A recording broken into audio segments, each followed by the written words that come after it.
Salatu wassalamu ala Rasulillah wa ala alihi washabihi wa mawalah. Amma ba'd. Alhamdulillahirabbil alamin, puji dan syukur kita aturkan kepada Allah Subhanahu wa taala karena telah memberikan kita rahmat dan karunia-Nya sehingga kita dapat melaksanakan salat subuh berjamaah di langgar silaturahim yang mana didahului salat sunnah fajar atau salat qabliyah subuh yang mana fadilahnya lebih baik daripada dunia dan seisinya. Salawat dan salam juga tak lupa kita haturkan kepada Nabi kita Nabi Muhammad sallallahu alaihi wasallam beserta keluarga, sahabat serta pengikut beliau hingga akhir zaman. Baiklah, kita akan melanjutkan pembacaan buku tanya jawab agama, memasuki bab mengenai wudu sesudah mandi junub dan mandikan jenazah. Pertanyaan dari peserta Tanwir Aisyah di Riau bertanya, apakah orang yang usai mandi junub tidak perlu lagi wudu, dan apakah sesudah memandikan jenazah masih perlu diwudukan?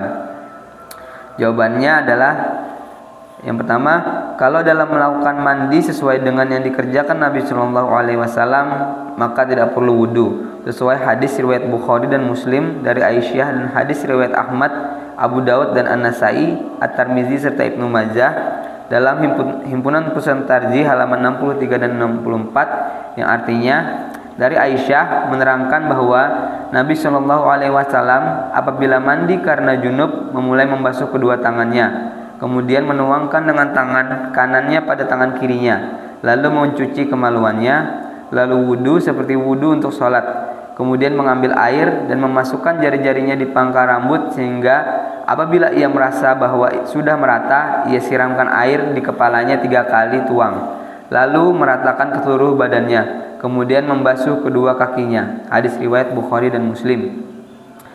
Nah, hadis selanjutnya adalah hadis yang diriwayatkan dari Aisyah, ia berkata, Rasulullah Shallallahu Alaihi Wasallam tidak lagi mengambil air sembahyang sesudah mandi janabat. Hadis riwayat Ahmad, Abu Daud dan An-Nasai, At-Tirmizi dan Ibnu Majah. Menurut penilaian At-Tirmizi, hadis ini hasan sahih. Yang kedua, sesudah jenazah dimandikan tidak perlu diwudukan karena dalam memandikan tadi sudah dilaksanakan membasuh anggota-anggota wudu.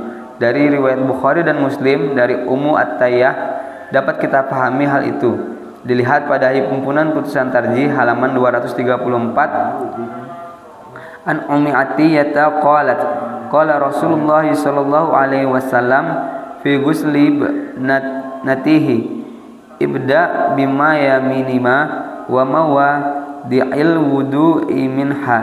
Artinya dari Ummu Atiyah, ia berkata bahwa Rasulullah Shallallahu Alaihi Wasallam bersabda, ketika putra-putrinya yang meninggal dunia dimandikan, mulailah dengan anggota kanannya dan anggota wudunya. Hadis riwayat Bukhari dan Muslim.